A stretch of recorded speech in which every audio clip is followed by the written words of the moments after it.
Welcome back to Lon's Rods. Back on the Astro-Van.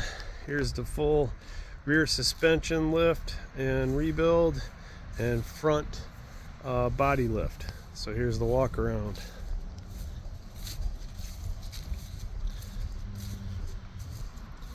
Gonna make a steel bumper with a winch bracket. Mount my winch on there. Still got a little bit of body work to do on that rotted rear quarter there. And there's the new fabbed frame member that bolts right into the original bumper brackets. Oh, barn kit coming the photobomb with the new trailer hitch. And he always comes right up when I'm recording.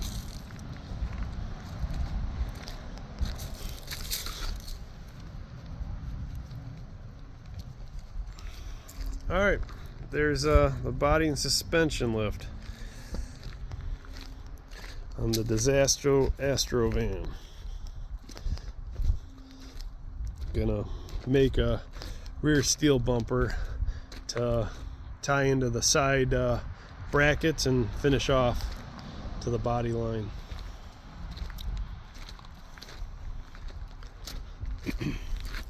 She's beefy.